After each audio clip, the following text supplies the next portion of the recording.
Hello दोस्तों, nightie fair में एक बार फिर से आप सभी का हार्दिक स्वागत है। ये घटना है मध्य प्रदेश के एक हॉस्पिटल की, जहां एक व्यक्ति अपने सिर पर लगी चोट का इलाज कराने के लिए आता है।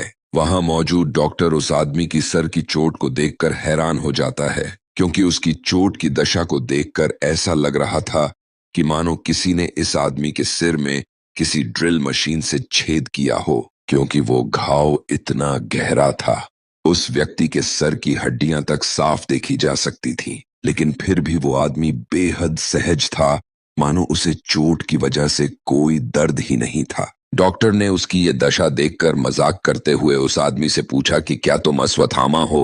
इतना कहते हुए डॉक्टर टेबल की ओर मुड़ा, और जब वापस मरीज की ओर घुमा तो वहां कोई नहीं था। इस घटना को कई वेबसाइट्स और न्यूज एजेंसीज ने कवर तो किया, लेकिन इसके अविश्वसनीय होने के कारण किसी ने भी डॉक्टर के इस क्लेम को एक्सेप्ट नहीं किया।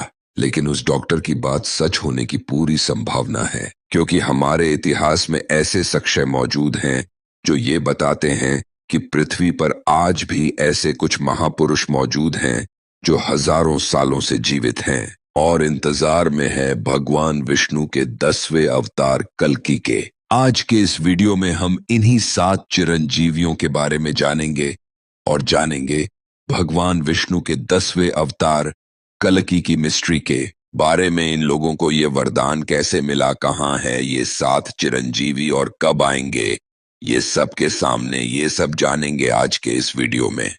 अश्वत्थामा, बलिर्व्यासो, हनुमांश्च, विभीषण, कृप, परशुरामश्च, सप्तैतय चिरंजीवी, अर्थात अश्वत्थामा, बाली, व्यास, हनुमान, विभीषण, कृपाचार्य और भगवान परशुराम, ये 7 महामानव चिरंजीवी हैं।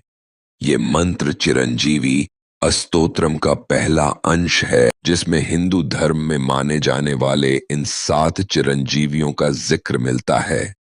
इस कड़ी में सबसे पहले है हनुमान जी। त्रेता युग में जब राम जी पर भारी संकट आया तो हनुमान जी ने भगवान श्री राम की हर संभव मदद की।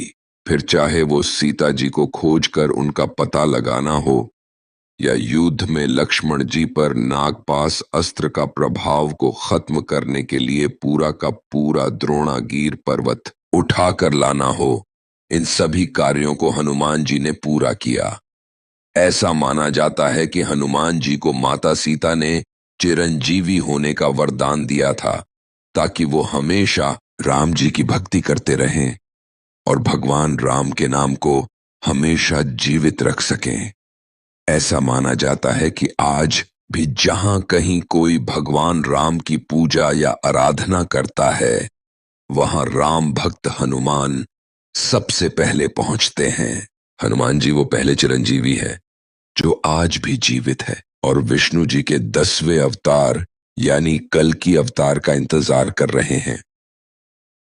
परशुराम जी जो कि खुद भगवान विष्णु जी के 6ठे अवतार है। ऐसे ही एक और चिरंजीवी है जो कि आज भी जीवित है, स्वभाव से महाक्रोधी, लेकिन ज्ञान और वीरता के सागर भगवान परशुराम ने पृथ्वी को क्षत्रिय जाति से विहीन कर दिया था। कल्कि पुराण के अनुसार युगों युगों से पृथ्वी पर मौजूद भगवान परशुराम ही भगवान कल्कि के जन्म के बाद उन्हें युद्ध विद्या देंगे और कल्कि युग खत्म करने में कल्कि अवतार का मार्गदर्शन करेंगे। महर्षि वेदव्यास वो तीसरे चिरंजीवी हैं जो आज भी जीवित हैं, और ऐसा माना जाता है कि वो शंभाला यानी ज्ञानगंज नाम की जगह पर रहते हैं। माना जाता है कि महर्षि वेदव्यास कल्कि अवतार के आने से पहले तक साधना में लीन रहेंगे और उनके आने के बाद अन्य चिरंजीवियों का मार्गदर्शन करेंगे। कृपाचार्य द्वापर युग में पांडवों और कौरवों के गुरु अश्वत्थामा के मामा गुरु कृपाचार्य सप्तऋषि में से एक हैं। उन्हें अपनी साधना और तपस्या के बल पर चिरंजीवी रहने का वरदान मिला था। कृपाचार्य और उनकी बहन कृपि को राजा शांतनु ने ही पाला था, और आगे चलकर कृपाचार्य की बहन का विवाह गुरु द्रोणाचार्य से हुआ। गुरु कृपाचार्य को भगवान कृष्ण से ये आज्ञा मिली थी कि कलयुग के अंत तक वो इस मृत्यु लोक पर रहेंगे और कलयुग को जितना हो सके उतना सहनशील बनाएंगे। राजा बाली भक्त प्रहलाद के वंशज थे, जो कि एक बेहद पराक्रमी योद्धा थे। अपने पराक्रम के दम पर उन्होंने तीनों लोकों पर अपना स्वामित्व स्थापित किया था। अथाह संपत्ति के स्वामी राजा बलि एक बेहद दानवीर व्यक्ति थे, लेकिन अपनी दानवीरता का उन्हें एक समय पर काफी घमंड था। तब भगवान विष्णु ने वामन अवतार में राजा बलि का ये घमंड नष्ट किया था और फिर उन्हें पाताल लोक में भेज दिया था, जहां वे आज भी कल की अवतार की प्रतीक्षा कर रहे हैं, क्योंकि कल की अवतार के हाथों ही राजा बलि को मोक्ष प्राप्त होना है। विभीषण छठवें चिरंजीवी महापुरुष लंका के राजा विभीषण है। जब विभीषण के भाई रावण ने माता सीता का हरण किया था, तब विभीषण ही एक ऐसे व्यक्ति थे जिन्होंने रावण को समझाने की पूरी कोशिश की थी, लेकिन रावण ने उन्हें लंका से निष्कासित कर दिया था और विभीषण भगवान राम की शरण में चले गए थे। यहां उन्होंने युद्ध में भगवान राम का साथ दिया और रावण के वध में अहम भूमिका निभाई थी। इसी कारण भगवान राम की कृपा से विभीषण को चिरंजीवी रहने का वरदान प्राप्त हुआ। वो आज कहां है ये कोई नहीं जानता, लेकिन ऐसा माना जाता है कि उनका एकमात्र लक्ष्य एक बार फिर विष्णु भगवान के दर्शन करना है।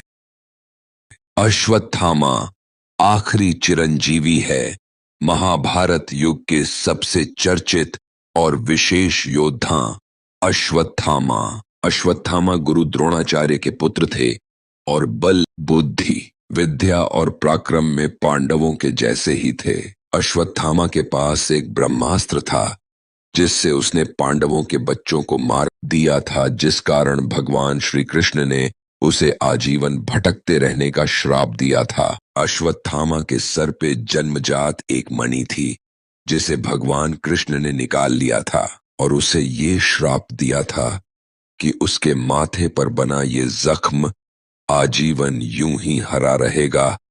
इस जख्म से हमेशा खून का विसाब होता रहेगा और उसके घाव में पस बनता रहेगा, जो हमेशा असहनीय बदबू देगा। इसके बाद अश्वत्थामा आज तक मोक्ष की तलाश में भटक रहे हैं। ऐसा माना जाता है कि मध्य प्रदेश के असीरगढ़ किले में बने शिव मंदिर में अश्वत्थामा रोज फूल अर्पण करने और भगवान शिव की पूजा करने आते हैं, लेकिन उस समय में कोई भी उन्हें देख नहीं पाता। अश्वत्थामा आज भी विज्ञात जगहों पर विचित्र रहते हैं और वो भगवान विष्णु के 10वें अवतार यानी कल की अवतार की प्रतीक्षा में हैं, क्योंकि वही अश्वत्थामा को उसकी इस दशा से मुक्ति दिलाएंगे। ये सभी सातों चिरंजीवी कली राक्षस को हराने के लिए कल की अवतार का किसी न किसी तरह से सहायता करेंगे। जरा सोचिए कि हम जिस राक्षस कली के प्रभाव में जीवन व्यापन कर रहे हैं, तो वे कितना शक्तिशाली है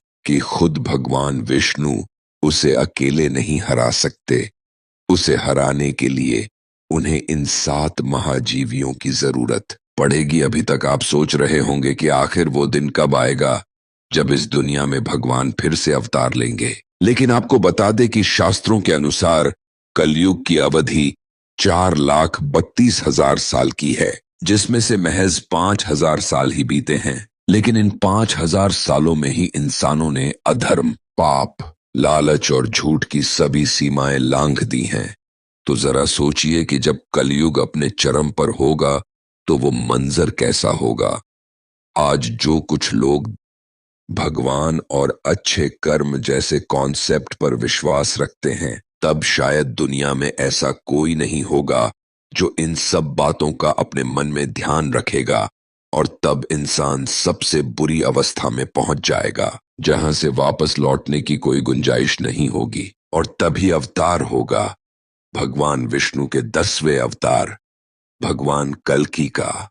दोस्तों, अगर आपको हमारे वीडियोस पसंद आते हैं तो हमारी इस वीडियो को ज्यादा से ज्यादा लाइक और शेयर करें, ताकि हमारे चैनल को आपका सपोर्ट मिल सके। और अगर आपके पास हमारे लिए कोई सुझाव है तो आप उसे हम तक कमेंट्स के माध्यम से साझा कर सकते हैं। आपसे फिर मुलाकात होगी एक नए इंटरेस्टिंग एपिसोड के साथ। तब तक के लिए अलविदा।